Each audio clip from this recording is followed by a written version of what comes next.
Ayan, hi, good afternoon everyone. Thank you so much po for the introduction. So, bago ang lahat, I would just like to take this opportunity to thank the education students, the third year education students of Cavite State University Imus campus who invited me to share my knowledge on the topic at hand. Maraming salamat po sa tiwala ninyo para kunin ako as your resource speaker for this engagement. Also, I would like to thank your professor, Professor Fernando Omali. I hope I said it right, sir. No, so thank you so much po and congratulations po for requiring your third year education students to come up with this kind of engagement, no? Kasi kapag nasa field na, yan yung mas kailangan talaga ng mga education students natin, being able to host and organize this type of engagement. Yan, katulad yan, mga virtual webinars natin. Congratulations then to the people behind this engagement. I know na hindi pa man natatapos itong webinar na ito. I know this is a huge success, no? Coming up with this idea na magkaroon ng ganitong webinar with the topics at sa pag-organize pa lang, paghahanap ng mga resource seeker, that is all already a great achievement for you, no? Lalo na kayo ay mga estudyante pa lang. So, yun, no? Maraming salamat po once again. With that, I know you are now ready. I hope you are all ready po. I hope gising na gising ang mga diwa natin, lalo na itong oras na to ay holy hour, no? Para sa ating lahat. Baka ang iba dyan ay inaantok, especially this is a webinar. Huwag kayong mag-alala. Ranas na ranas din namin yan, no? Mga teachers, nararanasan lang namin yung mga ganyan, lalo na kapag mga webinars. Tapos mga ganitong holy hour pa na. So I hope nandyan kayo and gising at ready makinig. And sana ay pagkatapos ng aking topic ngayong hapon ay meron kayong konting pulot, no, after this first at topic. At alam ko meron pang mga susunod na topics after me, no. So I hope mas marami pa kayong maging productive itong araw na ito para sa inyong mga education students. Without further ado, as we embark on this engagement, my topic or the topic assigned to me for this afternoon is all about the effect. Ano pinagsasabi ko? Ayan. So the topic assigned to me for your webinar is all about the effectivity of modern pedagogical and traditional approaches in the classroom. Ayan, no? So for this afternoon, I will be sharing with you the difference between a modern and traditional classroom, which I know ay meron na rin naman kayong mga idea, no? Kasi I believe first year pa lang, yan yung mga medyo core lessons sa atin core concepts, core disciplines na medyo ine-explain sa ating mga education students. First year pa lang yan, may mga comparison na between a traditional and a modern classroom, and then ano yung mga practice na ginagawa noon na po pwede pa rin natin i-apply ngayon, no?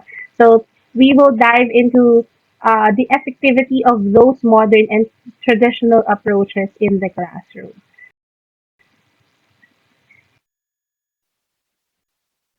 And to start, yan, bago ang lahat, let us compare muna or let us differentiate muna ng medyo elaborated detail, no? Ano ba yung kinaibahan ng isang traditional education versus a modern education and also a traditional classroom versus a modern classroom. So if we are going to see it in this picture, kung mapapansin po ninyo, a traditional classroom, ayan, the usual setup, may teacher tayo sa unahan, ang mga estudyante nakaupo, ayan po, no, so makikita natin face-to-face setup.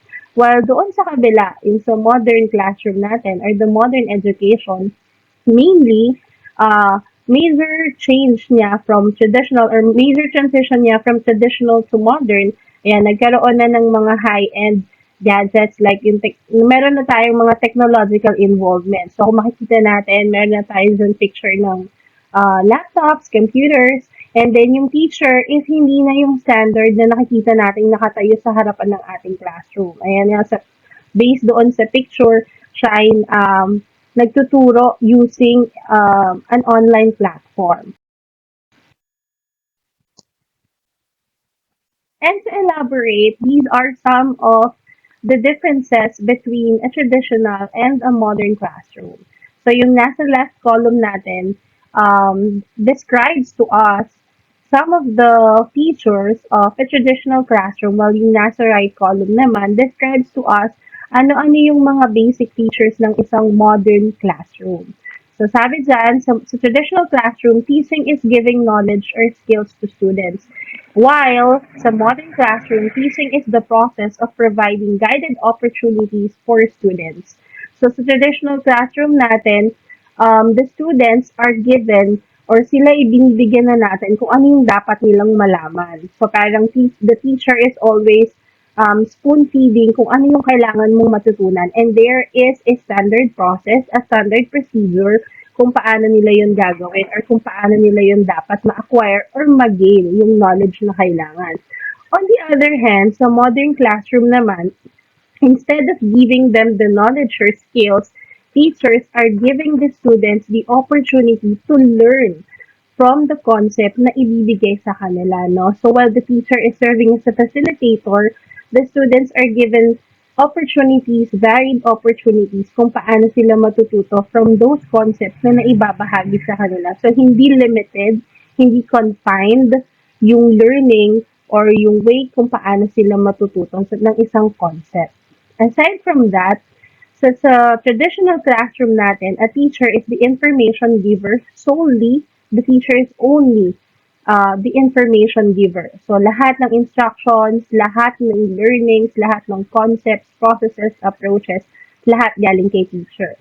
While kay modern classroom, the teacher is only a learning facilitator. So, si teacher ay magbibigay ng konting instruction, i-demonstrate konti, and then after that, hahayaan niya na si student to learn on his or her own. And then after that, i-assess if natuto si bata through some performance tasks and other assessment activities.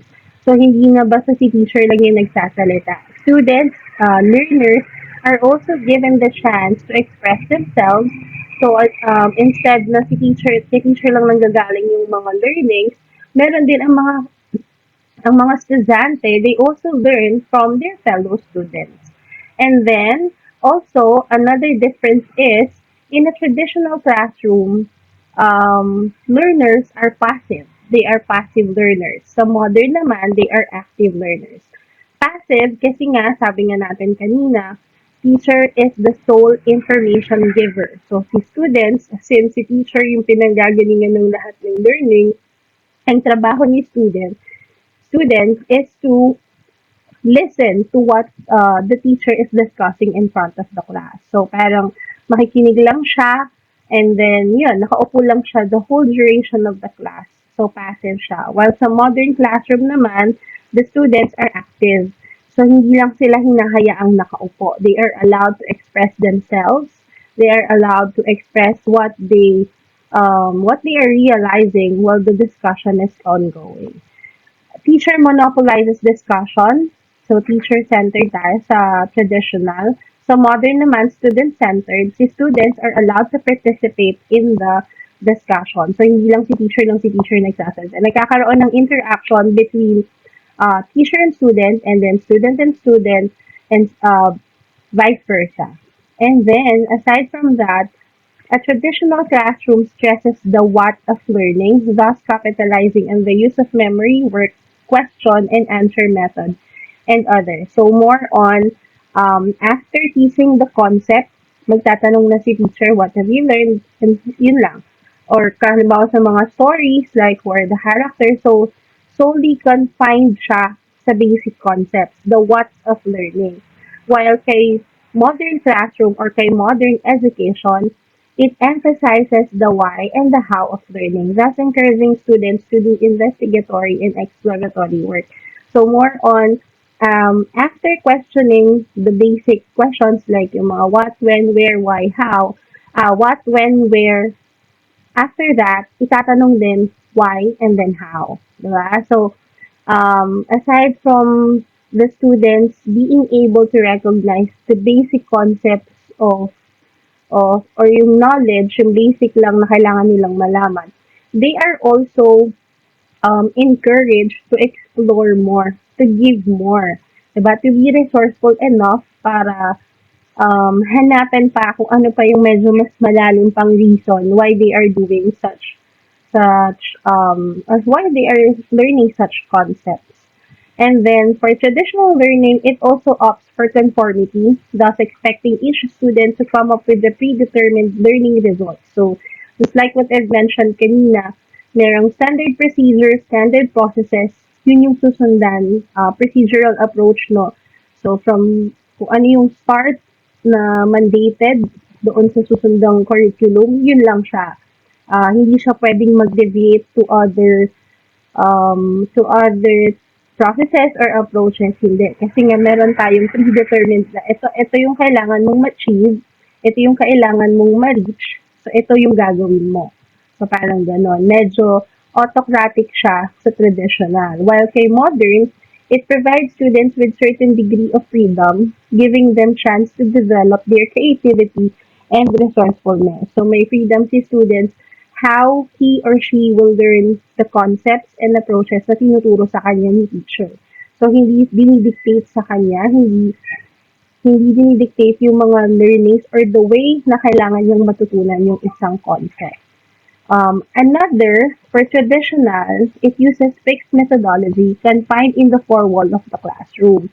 So, siguro sa inyo, iilan na lang yung mga actually wala na eh. Baka mga nakakwento na lang ng mga parents niyo, no, na nung time nila, learning ay nasa classroom lang, makalabas man within the school pa din, no? So, doon lang naikot yung mundo nila as students. Kasi nga, nakakonfine sila sa four walls of the classroom. So, traditional approach kasi, it believes that lahat ng learnings matatagpuan sa loob lang ng apat na sulok ng classroom. While kay modern, it uses variety of methods in teaching and explores different avenues for learning. So, hindi siya confined sa four walls of the classroom. Learning can also take place at home. It can also take place within the community. It can also take place if they interact with other people, with their fellow students, or sa mga friends nila or kalaro sa labas, no? So, learning is not confined sa four walls of the classroom. And then, the last one is for um, for traditional classroom, it utilizes conditioning to reward learning. So, parang if magaling ka, if okay yung bata, if he or she always recites or participates in the class, automatically at the end of the school year or at the end of every quarter, kasama siya sa awardees, no? Or kapag pala recite ka, very good ka kay teacher, parang ganon. So may conditioning approach tayo doon sa parang kino-condition yung bata na if you do this, if you're good at this, then you're very good. Or kasama ka sa achievers ng klase. Pero kung ikaw ay hindi nagpa-participate or hindi ka active, kasama ka dun sa low level ng group ng klase yon, no? So may conditioning tayo dun. While kay modern classroom or kay modern education, it emphasizes the intrinsic benefits of learning. So hindi lang kino-confine yung bata na if you do this, you'll get this. Hindi ganon. Parang ipinapaintindi sa bata ano yung natural benefit, ano yung makukuha niya, what is the natural benefit, what is the essential benefit he will get from learning the concept. So si bata, mas na-encourage siya to learn kasi alam niya why he or she is learning that certain concept or topic. Hindi lang basta,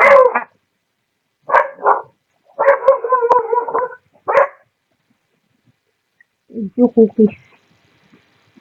So, hindi lang siya basta magpo-focus na kailangan kong galingan kasi at the end of the school year, I'll be one of the achievers. So, hindi ganon. Binibigyan natin ng deeper meaning. Ipinapaintindi sa bata yung deeper meaning why he or she should learn or is learning that certain knowledge or certain key learning areas. Yan, no? So, these are some of the basic differences ng isang traditional and modern classroom. Yan. So, next up, we will now go on. Focus muna tayo kay traditional learning. What are some of the features of a traditional learning? Ito kasi medyo hindi na ninyo naabutan, no? Kasi o college students, parang mga 2000, medyo ano na, nasa papa-modern na, no? Papa-transition na into the modern. Pero nasa modern stage na ang system of education sa time ninyo, papa-transition doon sa talagang high-end na gumagamit na ng mga technological advancements, no? Sa time kasi namin, medyo naabutan ko pa yung traditional classroom na parang teacher is the sole authority inside the classroom. Siya lang yung sole information giver. Students are passive. Kayo ay nakikinig lang. So, ano ba yung some of the features of a traditional learning? First, learning happens in a physical space within the four walls of a classroom. Just like what I've mentioned kanina, learning is always confined in the four walls of a classroom. Kung nasaan yung classroom, dun lang. Kaya nga, hira yung lalabas noon. Lumabas man, uh, hindi siya laging ginagawa or kailangan the discussion between a teacher and the student will always happen within the classroom. So yung palitan ng or yung exchange ng ideas laging sa loob kasi the belief is learning happens only within the four walls of the classroom. So that's one of the features of a traditional learning. Pangalawa, the teacher is in complete control of the learning environment. So autocratic, the teacher is the sole giver of the information. All of the instructions, approaches, concepts, procedures, lahat galing kay teacher. And then the student or the learners will just wait kung ano yung sasabihin ni teacher. So wala siyang freedom to express or to choose in what way he or she will learn the concept na tinuturo sa kanya. Kailangan nakabase siya sa kung anong inibigay ng teacher. Third, learning happens at a predetermined pace and schedule. Ito ay hindi nagbabago sa traditional. If the schedule of your class is in the morning, it's in the morning. Wala nang iba. Kung meron man kayong extended activities like may mga homework or assignments, that's it. After that, wala na. The next day na ulit yung next na teaching and learning interactions nyo, no? Uh, kung ano yung scheduled date and time, saan yung scheduled place, that's it. And then predetermined siya. It won't change, hindi siya magbabago kung meron mang nagbago sa situation or kung meron mang changes sa external factors, whatever happens within the surroundings of the learning area, hindi na mapapabago yung pace and schedule ng learning. Kasi nga, predetermined na siya. Fourth, face-to-face interaction between the teacher and student. So, syempre, since traditional, lagi yun. Learning only happens when there is a face-to-face interaction. So, the student has to go to school, umupo sa harapan ng teacher, makinig, and that's it. That's the interaction between them. Yun yung traditional. Laging face-to-face. Wala yung mga hindi pa uso yung distance learning, wala nun, no? Kaya nga sabi kanina, it happens in a predetermined pace and schedule. So even if something happens with sa external factors, nothing will change kasi predetermined siya. And there has to be a face-to-face interaction between a teacher and a student. Panglima, there is a strict reliance on textbook. So, almost all of the learnings, lahat ng lessons, lahat ng concepts and knowledges will come from the textbooks provided ng department. So, doon nanggagaling lahat. Kumaga, parang walang third party na po pwedeng kukuhanan ng information. So, learning relies on the textbook. Kung ano yung provided sa textbook, that's it. Hindi na mag extract from other. Kumuha man ng references or kumuha man ng other concepts from other references, but still, the learning relies on the textbook. All students learn within the same environment. Kasi nga, predetermined yung pace and schedule. So, all students have to come to school at a predetermined pace and schedule. So, same environment, walang naiiba. Hindi pwedeng one student will learn ng nasa ibang lugar siya. No. So, pag sa traditional, lahat ng students, if one has to come to a certain classroom, doon din lahat. Hindi siya nagbabago. So these are the basic features of a traditional learning. And syempre, it also has its advantages and disadvantages. First advantage is it has immense scope for active learning. So the traditional method of teaching has immense scope for active learning. Since, yun nga, there is a face-to-face interaction, hindi siya pwedeng hindi face-to-face, traditional. So students learn through personal interactions with their fellow students, and this creates an active learning environment and helps them develop their communication skills. So since face-to-face siya, the learners have the chance now to interact with fellow pupils. So they also learn from their fellow pupils and sa mga taong nakaka-interact nila within the classroom. So, at least there is an immense scope for active learning. Second advantage is that it develops the student's mind and their social self. So, mainly, nade-develop talaga yung social well-being ng bata using the traditional approach. Kasi nga, every day, they have to come to school. There is a face-to-face interaction between them and the teacher. So, it develops uh, the student's mind and their social self. They build interpersonal relationships with their teachers and other students as well. Hindi lang kay teacher, pati sa mga ibang estudyante, nakaka-build sila ng interpersonal relationships.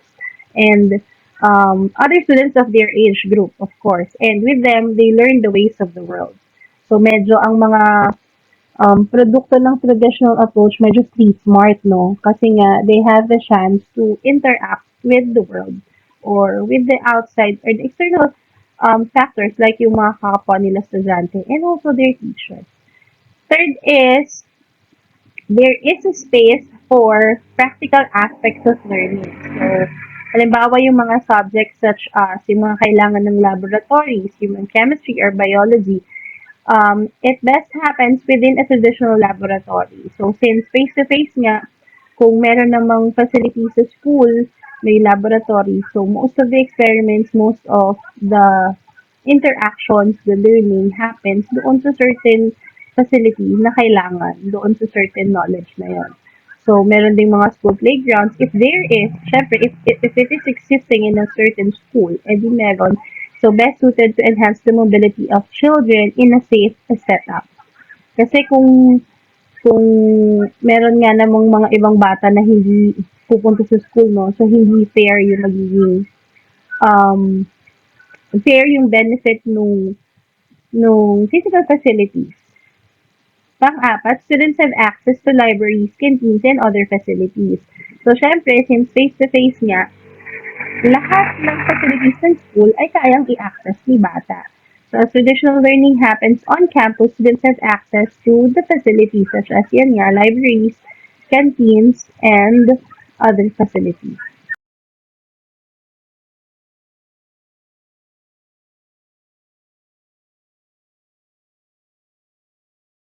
Next, for the disadvantage of the traditional method of teaching, there is no flexibility. Just like what I've mentioned kanina, predetermined yung pacing schedule. So, the time and location, it is always time-bound, location-bound, walang flexibility. Hindi siya nababago. So, even if there is a change outside or within the external factors, nothing will happen. Still, dun siya sa time na yon. So, walang no adjustments at all. And second, it is not adaptive to the needs of the children. Ayan, yun nga yung binabanggit ko na if there is a change sa external factor, wala. Like, pag magkasakit si bata, if absent siya, no learning at all. Kasi hindi siya papasok sa school. If magkaroon ng bagyo, if magkaroon ng catastrophes, yung mga sudden catastrophes na hindi naiiwasan, no learning will happen because the learners will stay at home. Wala silang gagawin. So, sa bahay lang sila. There will be no face-to-face interaction. Walang learning na magaganap. So, traditional teaching also is quite expensive as compared to online teaching. So, mas mahal kasi nga, there's a face-to-face interaction po, ang bata ay papasok sa school. So, syempre, the expenses na iaalat sa pagpunta pa lang ng school, sa baon and everything. And syempre, aside from that, the school also it will cost more sa part ng school since, yun nga, it has to provide the facilities. Yung building, the maintenance of the building, and also yung mga gagamitin like kuryente, syempre, tubig, no? So it is quite expensive compared to if allowed yung online teaching or distance learning. Next, the focus is mostly on theory-based lessons. So kanina nabanggit natin na sa traditional teaching, it has strict reliance on textbooks. So mostly theory-based yung learning. So ina-explain sa bata yung theory and that's all. Alam niya, di ba sabi nga kanina, it relies on memorization of knowledge. So, ang goal lang is malaman ng bata ano. Okay? Ano, sino, or kailan. Yan, yung mga ganon. Saan. So, the basic knowledge. So, more on theories. Walang practical application. Bihira ang practical application. Kasi nga, nakafocus siya sa theory or sa theoretical concept ng isang lesson or ng isang knowledge. Ayan. Another advantage is the question of the digital divide never surfaces. Of course, since traditional siya, hindi kailangan ng mga modern online, mga high-tech, mga technological advancements. So there will be no digital divide. Even if the student cannot provide devices na gagamitin for learning, it doesn't matter. So walang digital divide. So hindi na po problemahin na walang resources si bata, hindi siya matututo. Walang ganon. Kasi nga, hindi kailangan ng technological advancement for traditional teaching. Ang importante lang, kailangan pumasok yung bata. It aims to teach students the importance of time management since predetermined nga yung pace and schedule. So the students are taught to at least balance their time. No? They have to manage their time wisely kasi kung hindi, mahuhuli sila or hindi sila makakasunod sa pace ng learning na nire-required sa kanila ng curriculum. And syempre, it is always best for hands-on training. Talaga naman, no? Kasi nga, face-to-face interaction. So, malaking tulong siya, lalo na kung ang lesson, ang concept na kailangang matutunan is practical. Like yung mga hands-on training. So, mas maganda siyang gamitin for these type of setup. Mas maganda yung traditional kasi nga face-to-face. So, mas matututo if makikita mismo ng learner yung ginagawa ng instructor. Disadvantage, daily commute becomes a disadvantage. Yun nga, expenses, mas costly ang traditional kasi may face-to-face and hindi lang sa part ng learners, hindi lang sa part ng teachers, but also sa part din ng school. There is a limited to geographical boundaries. So, yun nga, since kailangan ng face-to-face, meron tayong mga constraints na nalilimit due to geographical boundaries, no? Na hindi talaga naiiwasan dahil um, malilimit siya kasi kailangan nating kumbaga dahil predetermined when it comes to traditional, even if there are geographical boundaries sa students or kahit sa teachers, wala tayong magagawa. Kasi kailangan yun required yun. It is predetermined, so the student and the teacher has to do it. Ayan. So, um, with this that I have presented, makikita natin that there is an advantage and disadvantage with the traditional method of teaching. So, hindi naman porket sinabi natin traditional, it is always a disadvantage. Yes, at this point in time, makikita natin as a disadvantage ang traditional way of teaching kasi passé na siya. Kumbaga parang expired na yung ganung sistema. Pero, for those people who are product of a traditional method of teaching, they always see the traditional way of learning a benefit for them, no? So, it is beneficial for them. Di ba lagi yung may comparison? Ang layo ng estudyante noon sa estudyante ngayon, no? Sa parang ganon. The student before, medyo street smart, kaya ng mga practical applications and all. So, yung way of teaching, the method of teaching, may it be traditional or modern, lahat yan, it has its own advantages and disadvantages.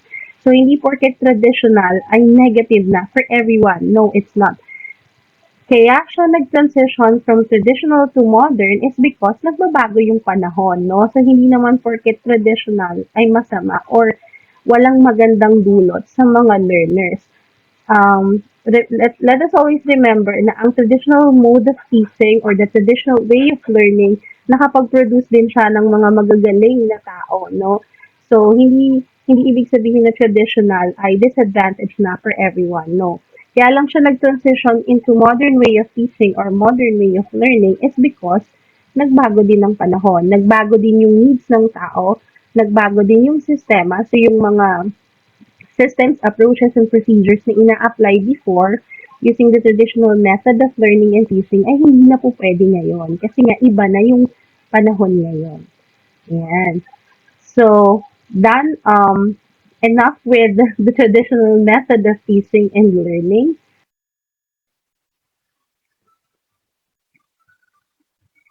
Ayan. So, enough with the traditional mode of teaching and learning. Next is the modern teaching methods that all educators should know. So I have listed only 10. These are the most used na talagang gamit na gamit sa field. Pero aside from these 10, madami pang iba. But these are some of the basic at talagang ginagamit sa field. So I have listed here flipped classroom, the VAK learning, game-based learning, inquiry-based learning, independent learning, collaborative or cooperative learning, tactile learning, project or problem-based learning, thinking-based learning, and the competency-based learning. So, alam ko yung iba dito ay medyo na-discuss na siguro sa ibang mga subjects nyo, no? But tignan natin ano-ano ba tong mga to, no? So, isa-isahin natin. Pahapyawan natin ano ba itong mga modern teaching methods na to and what are some of the examples kung paano siya ina-apply sa classroom. First one is the flipped classroom. So ito, sa modern teaching, ito yung pinaka-popular, no? This is the most popular modern teaching technique. So traditional teaching methods instruct that learners are introduced to the subject in the classroom first, and then study independently at home. So sa traditional, magsisimula sa classroom, i-discuss ni teacher yung lesson, magbibigay ng activities, and then bibigay ng home assignment or homeworks, and then mag-aaral siya sa bahay. That's the traditional way, yun yung nakasanayan. Classroom muna, iuwi sa bahay para for extension of learning. But in a flipped classroom, kaya siya tinawag na flipped classroom kasi parang binaliktad. Yan, binaliktad siya. Ni-reverse. In a flipped classroom, students first learn about the subject on their own. And then they come to the classroom to resolve questions and practice with a collaborative project or another activity that fits the scope of the subject. So, si flipped classroom baliktad. The first step is bibigyan muna ng lessons si bata sa bahay. It could either be online, so pwede siyang online. Like mag-upload si teacher ng certain part of the lesson, parang introductory, so the students can do advanced reading. Or, aside from advanced reading, the teacher could already upload the whole lesson para si learner ay mag-aaral on his or her own sa gusto niyang pace, di ba? Kung kailan niya siya gustong aralin. And then, since meron na siyang nag-gain knowledge, pagpasok niya sa school, the students will work collaboratively sa isang certain project or topic given by the teacher using the learning that they have gained independently sa bahay, no? Or doon sa modules provided to them. So this method helps students have an active role and develop more autonomy in their learning. Since sila nga yung nasusunod in their own pace kung kailan nila yung gustong aralin, syempre magbibigay ng time frame si teacher kung hanggang kailan po pwede. So, the students can opt to study this agad or the next day or kung kailan gusto ni student. So, meron siyang autonomy, meron siyang freedom, and then may active role din siya. Kasi responsibility niya yun to study the lesson na assigned to them for a certain time frame. So instead of relying on the teacher to introduce them to the subject and do all the heavy lifting, for them, students become their own teachers. So hindi sila magre-rely kay teacher. Hindi na nila kailangan antayin si teacher to start teaching the subject, but they can learn first based sa kanilang, based doon sa module or sa sheets na provided to them. So, mauuna muna silang pag-aralan, kumbaga magkakaroon sila ng advanced reading. And then, pagpasok sa classroom, they will work collaboratively while the teacher is facilitating. Tapos, kung kailangan pa ng extension of learning, magpapauwi ulit ng another activity. Kaya siya tinawag na flipped classroom kasi baliktad. Hindi na kay teacher nagsisimula yung learning kay student na, no? So, students become their own teachers. Next, the second one is the tactile learning. Another term for tactile learning is kinesthetic learning. So modern approach of teaching, it also considers the multiple intelligences. It considers yung iba't ibang strength ng mga learners. So meron kasing mga batang they learn better visually, they learn better kapag naririnig or sinasabi. Some learn better kapag sila mismo yung ginagawa. Ito nga yan, yung mga tactile learners natin or the kinesthetic learners. So, tactile learners learn better when the lesson takes place through demonstrations and hands-on activities. So this teaching method also applies to online classrooms. Pwede rin siyang gamitin through online, hindi lang siya for face-to-face. It could also be in through online setup. How? The teacher could make a video, pwede siyang gumawa ng video na susundan ng bata while he or she is at home. Diba? So yung learner, since kinesthetic learner siya, he or she is required to follow or to imitate. In a face-to-face, i-demo ni teacher hands-on. There is a demonstration, hands-on activity kung paano gawin yung certain concept na kailangan matutunan ng bata. And then after that, the learners are given the chance to perform also kung ano yung nakita nila na nade-demonstrate ni teacher. It could also apply to online classrooms with the teacher demonstrating an activity and learners practicing simultaneously from their homes. It's best suited for practical subjects and skills where learners need to develop dexterity or construct things. So the term tactile refers to active and collaborative learning. Since kinesthetic learning nga sila, learners learn better kapag sila mismo yung gumagawa. Kita ka. Ano ba to? So it refers to active and collaborative learning. So by working at the same pace as the teacher, mistakes can be spotted and corrected immediately. So mas maganda yung gano'n, no? Nakikita agad kung ano yung kailangan i-correct and it prevents the learner from developing a wrong technique. So kung mali na yung umpisa, nako-correct agad ni teacher para hindi na siya maging pattern or a wrong procedure. So that's tactile learning.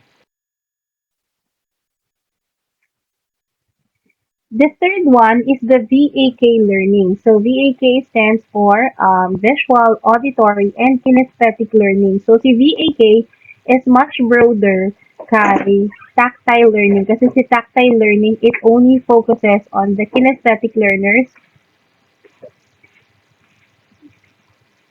Dito pa, makikita ka dyan.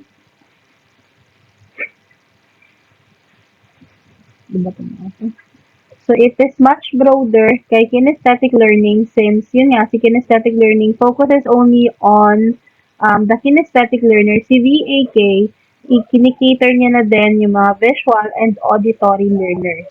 So it involves all three different types of learners, visual, auditory, and kinesthetic. When we say visual learners, they absorb better when they view the material. So the teacher can use textbooks, presentations, PowerPoint presentations, infographics, diagrams, charts, illustrations, pictures, videos, articles, as long as nakikita or nagagamit ni bata yung kanyang eyes or sense of sight, he or she learns better. Kasi nga visual learner siya. So, yung nakikita niya, yun yung mas natututunan niya. Those are visual learners. While auditory learners learn better when they hear it. So, pwedeng using podcasts, pwedeng videos, discussions, or could also use or utilize yung mga one-on-one conversations, oral presentations, videos could also be applicable for auditory learners as long as nagagamit ni bata yung sense of hearing niya kasi nga auditory learner siya. So, mas natututo siya if he or she is able to use or utilize his sense of hearing. And the last one is the kinesthetic learners.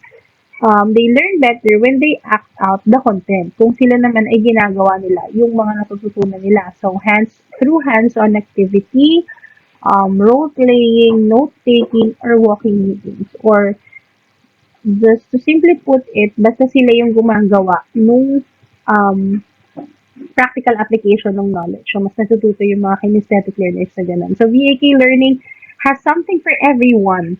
Mas broader siya. Meron siya by using the different types of learning material. The students or our learners can always anticipate what's coming next, no? Will always anticipate. Lagi silang giging excited kung ano ang susunod pa nating ipapagawa or ibibigay na activity sa kanila. Since it caters three different types of learners. The next one is the project or problem-based learning. So, pinagsama ko na siya since it is almost the same. So, para lang silang kambal. Pinagsama ko na. But, iba talaga si project-based learning. There is also a certain problem-based learning. But, for this topic, I opt to just join them since they are almost the same. Nagkakaiba lang sila sa gagamitin to start the lesson. So in project-based learning kasi the teacher assigns a practical or theoretical project and students must work to materialize the project. So magsisimula yung teaching and learning process sa isang theoretical project or pwedeng practical project na ibibigay ni teacher. And then yung students, they can work collaboratively or pwedeng individually, but it is better if they work collaboratively kung paano nila i-materialize or kung paano mamimit yung nire-require ni teacher para dun sa certain project na yun.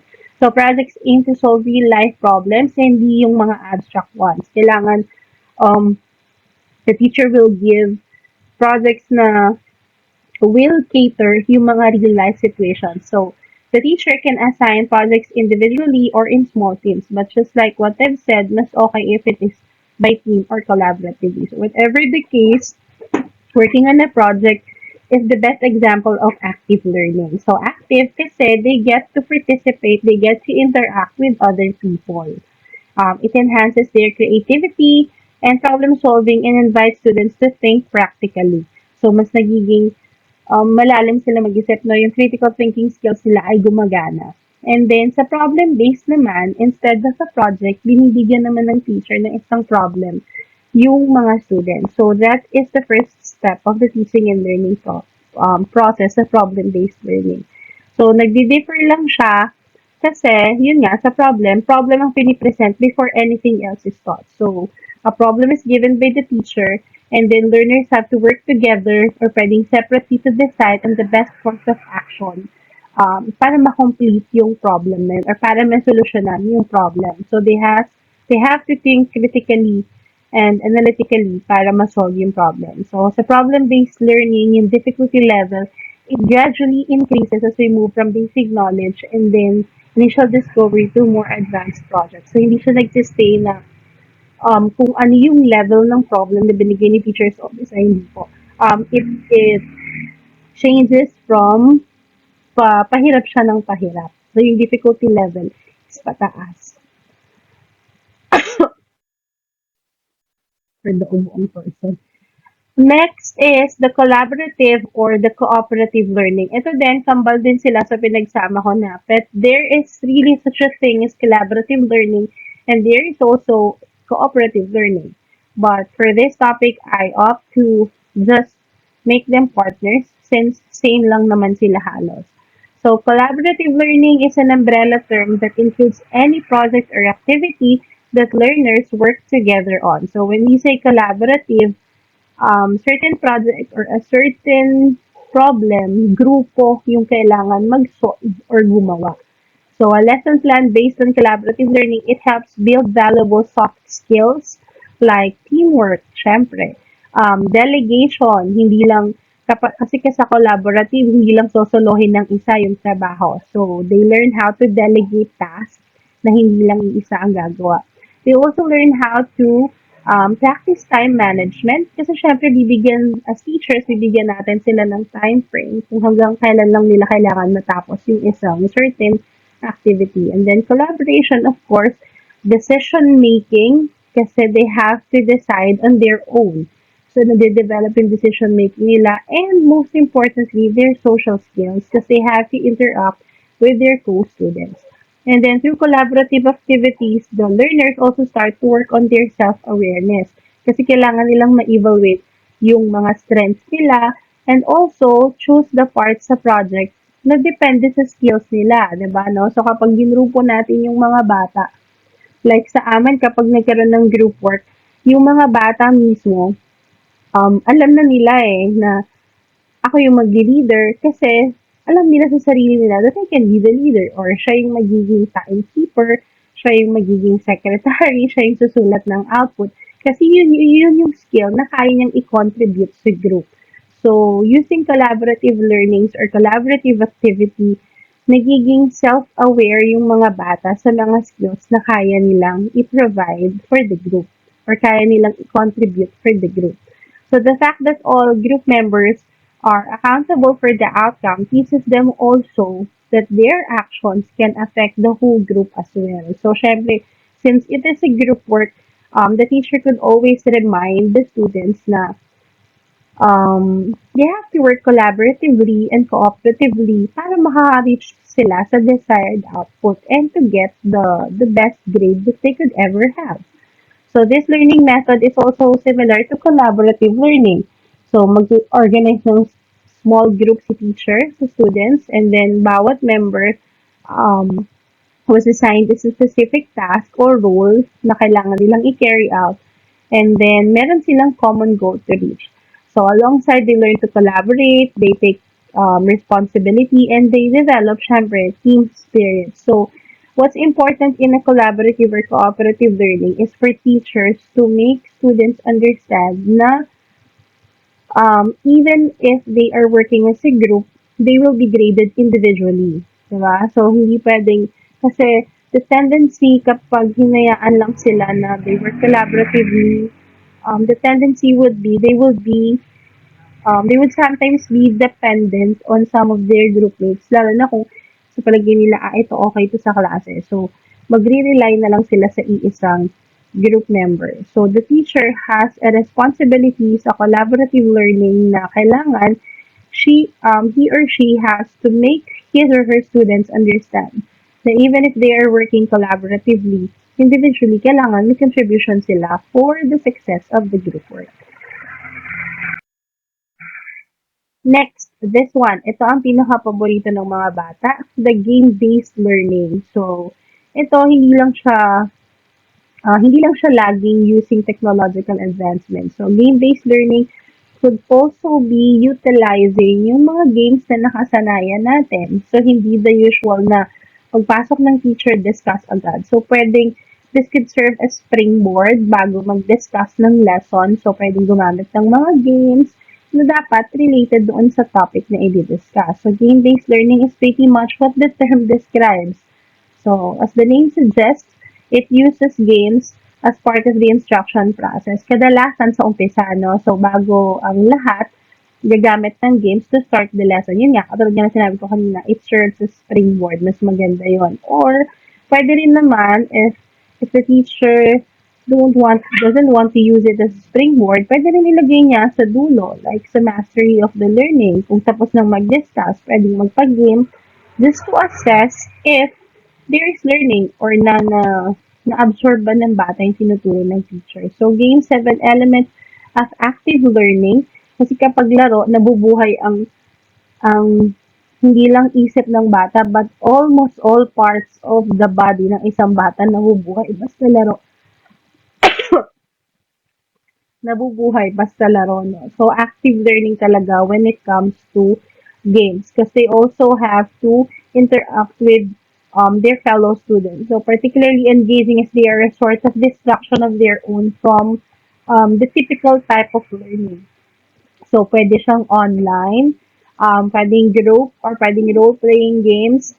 Lahat yan pwede nating gamitin as part of our syllabus. So, games automatically They make a learning environment entertaining kahit naman sa ating mga adults. We always enjoy games. So, kapag games, mas nabubuhay yung bata, mas nagiging interactive sila, and mas nagiging active sila sa klase. So, learning becomes an adventure instead of parang typical na learning lang na kailangan nilang makinig sa teachers nila. Um, And then, mas maganda din kasi by definition, games usually involve a sense of reward and accomplishment. So, nagiging motivating sa kanila na meron silang makukuhang reward at the end. So, it's better then if we can give simple reward is simple, kung hindi kaya ng reward, simple recognition for them to be more motivated sa susunod pang mga ganong gamified or gamification when it comes to the teaching and learning process. And then, syempre, before that,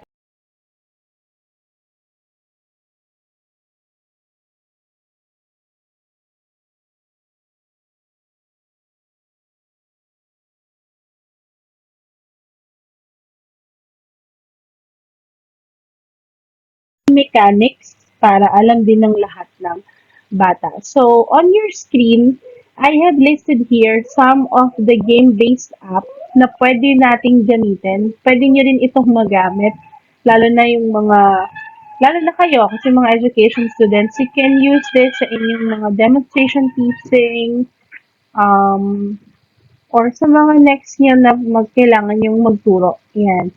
So, these are some of the game-based apps na napakagandang gamitin sa mga bata. Yan, number one yung Kahoot. Napakaganda niyan. Yun nga lang, this requires, syempre, online connection. But some of this ay hindi naman kailangan na online ang mga bata. But most of this, kailangan online, no? Pero may enjoy ito ng mga bata. And aside from they will enjoy these game-based apps, pwede rin natin siyang magamit sa teaching and learning process mismo. Next, inquiry-based learning. So when we say inquiry, there is a question. So it is a popular learning approach in modern education. Isa din siya sikat kasi the lesson always starts with the teacher asking an open-ended question. And then, or pwede rin mag-a-assign ng isang project. And learners do their own research to complete the project or form a theory. So yung lesson, the teaching and learning process, always starts with the teacher asking a certain question. So, parang sisimulan yung klase sa isang tanong. And then the learners will have to explore ano yung pwede nilang isagot dun sa question na yun. And that will serve as the start of the lesson. So, students can complete these activities pwedeng individually or in small groups. And then the teacher can provide the learners with the investigation method they should work with or let learners figure it out on their own. Or pwede din na it starts from zero with students coming up with the question themselves, sila mismo, ipe-present mo lang yung pinaka-concept. And then the students will extract questions or inquiries from the concepts that you have presented. So inquiry-based learning develops essential analytical and reasoning skills and curiosity. So mas nagiging through inquiry-based learning, students learn to be resourceful and observant. Kasi kailangan nila maging observant kasi wala silang mapopost na question or hindi nila masasagot yung posted question if they are not observant. So on a secondary level, this approach is also effective in enhancing, syempre, communication and presentation skills. Next is the thinking-based learning. So from the name itself, thinking-based learning, it can and it should be combined with all the teaching styles as it's a complementary type of learning. So thinking-based learning, dapat partner siya ng lahat. Simula yung sa kanina na um, tactile learning and all of the other modern approaches, partner lagi sa thinking-based learning. Kasi ito yung basic, the core process when it comes to modern approaches. A thinking-based activity is asking deeper questions and challenging the truth of a given fact. So thinking-based learning can also come in the form of self-reflection after completing a project. So syempre, every after lesson, maganda na may self-reflection yung mga bata for them to realize ano ba yung natutunan why they have to learn it, and how they have learned it. So the teacher prompts learners to identify what went right, what went wrong in their methodology, and what they could have done instead kung uulitin yung scenario na yon. So this teaching strategy enhances critical thinking, of course, kasi nga tatanungin mo sila anong naging tama, anong naging maganda doon sa ginawa, anong naging mali, and then how can you improve? And if it happens again, ano yung pwede mong gawin?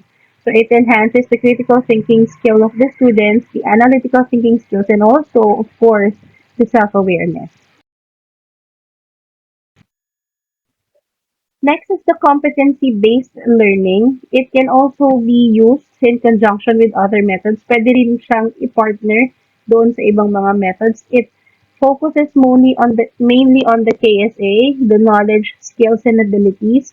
Kaya nga siya competency, no? So doon siya nakafocus. Yung alam ng bata, yung kaya ng bata, yung interest ni bata. Yun yung focus ni competency-based. So in competency-based learning, the teachers use learner assessment, so naka-base tayo dito sa results ng assessment, and then also hands-on projects to confirm the learner has achieved the desired learning objectives and is fit to move on to a more advanced level of difficulty. So nag-base talaga tayo dito sa assessment results. Kung ano yung kinalabasan is pwede nang mag-move to the next level or kailangan ng reteaching, remediation. Yan. So, dito tayo kaya ginagamit yung competency-based learning. It is by default personalized. Kasi nga, sabi nga natin, this will be based on the assessment results. So, depending on the results of the assessment, a competency-based learning should always be personalized kasi you have to modify this. Hindi pwedeng kung ano yung nakasanayan, kung ano yung laging ginagawa, yun na yun. No. You have to modify it when it's competency-based learning kasi nga didepende tayo sa magiging results ng assessment. The course curriculum is not predetermined. It's continuously adjusting kahit sa inyo, college students hindi naman palaging gano'n eh, no? So, nag-a-adjust siya depending on the student's performance. Hindi ibig sabihin na yung ginawa ng mga first year before will also be the same activity na gagawin ng first year ngayon. So, it changes from as time goes by kasi nga, there is analysis of the results ng mga previous data. Kaya nagkakaroon din ng changes sa mga in-implement na policies and procedures. So, competency-based learning, it supports deep learning. Learner assessment doesn't measure whether the learner has memorized facts. Hindi lang siya nakadepende kung na-memorize na ba ng bata yung kailangan niyang i-memorize.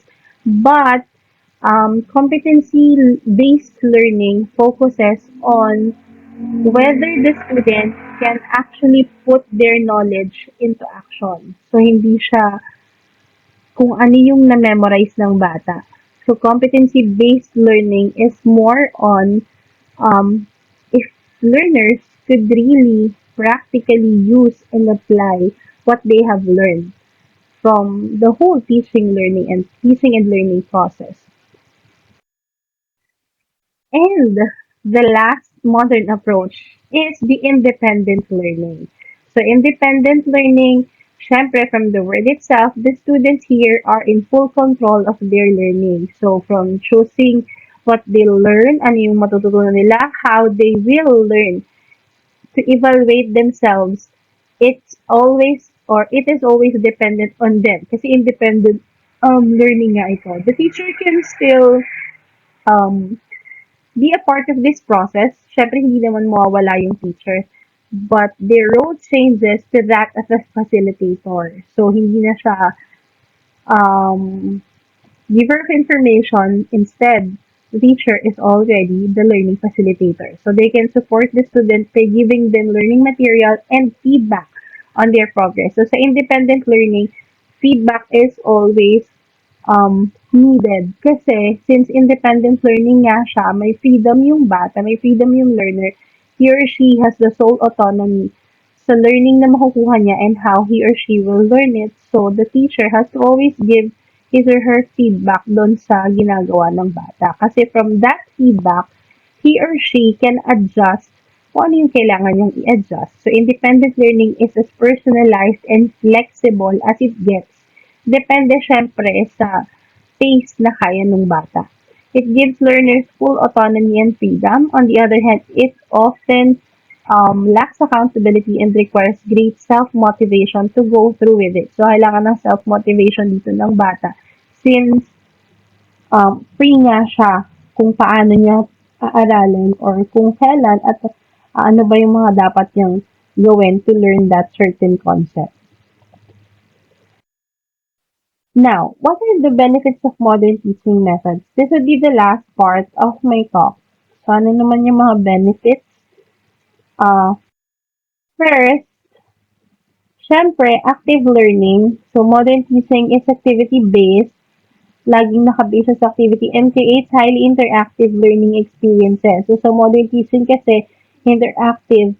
And then, active learning is known to be not only more engaging, fascinating, or it doesn't even begin to compare with passive learning in terms of effectiveness. Sabi nga sa sikat na proverb, diba, sa active learning, tell me and I forget. Pag sinabi lang yan, nakakalimutan mo yan eh. Teach me and I may remember. Diba no? So pag tinuro sa atin, pwedeng siguro 50% maaalala. But involve me and I learn. But if the student is involved with the learning process, mas natututo siya. Yun yung sa active learning. Kasi kapag sinasabi lang yan, tinuturo more on the si teacher, pwedeng nakalimutan niya yan as time goes by. Pag tinuro sa kanya, pwedeng siguro maaalala niya half of his or her life. Pero yung next half, hindi na.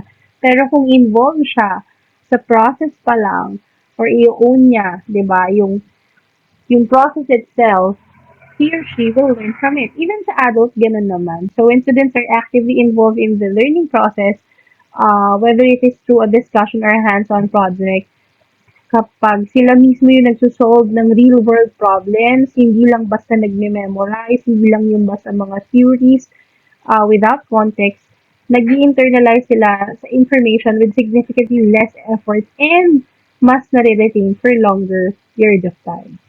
Next, benefits of modern teaching are the development of soft skills. So, hindi lang yung mga when we say soft skills, yung mga basic, no? So, modern teaching also promotes essential soft skills. Yung mga basic na um, minsan hindi na naituturo sa loob lang ng classroom or hindi lang sa teacher na kukuha eh. Minsan with the interaction from his or her co-students, ayan, the student can learn these soft skills. So, moving away from the narrow concept of education that focuses on technical skills. So, ano-ano yung mga soft skills na halimbawa?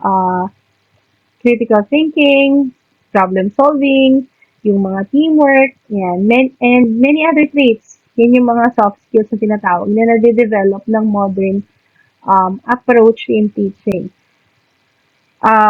These soft skills, they develop naturally in the process and they help the students discover themselves and work with their strengths and weaknesses. Since nagiging self-aware yung bata, mas work out nila yung kalakasan at saka yung mga weakness or mga kulang pa sa kanila.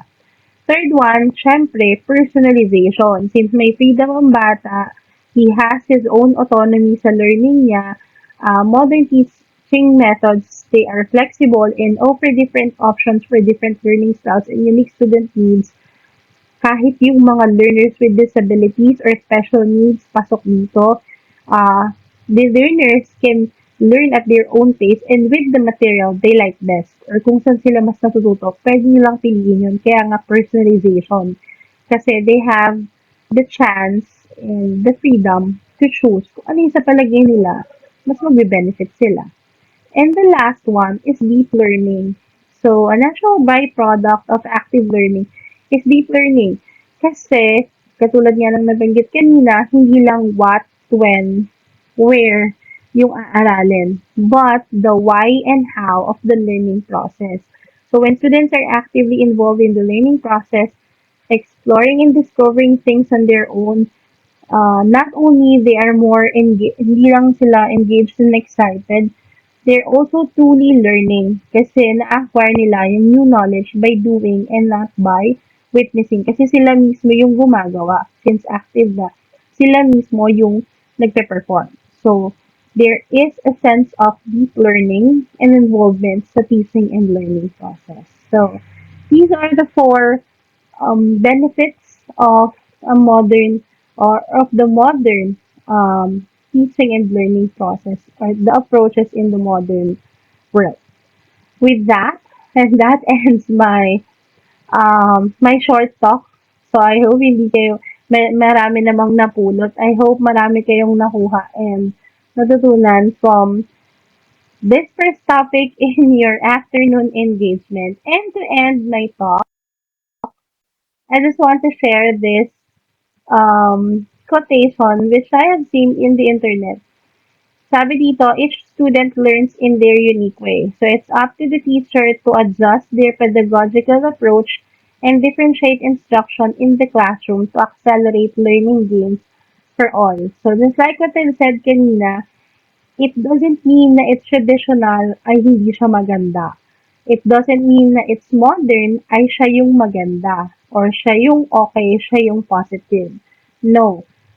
Every student learns in their own unique way. So the curriculum itself, the system itself, the teaching and learning process itself changes and adapts based on the student needs. Aside from the student needs also, syempre, kung ano yung mga changes sa external factors and sa internal factors.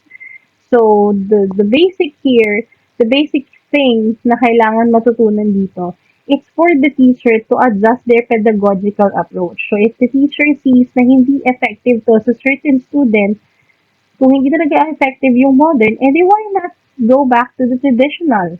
Or kung hindi talaga effective yung traditional, why not explore more, improve more, and learn more para may adjust, may utilize mo yung modern way of the teaching and learning process.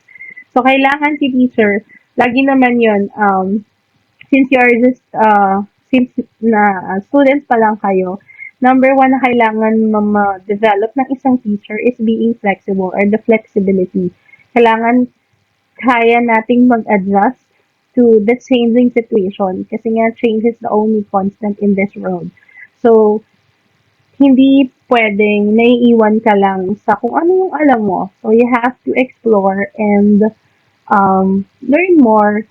Be always open to change, no? Laging open for changes.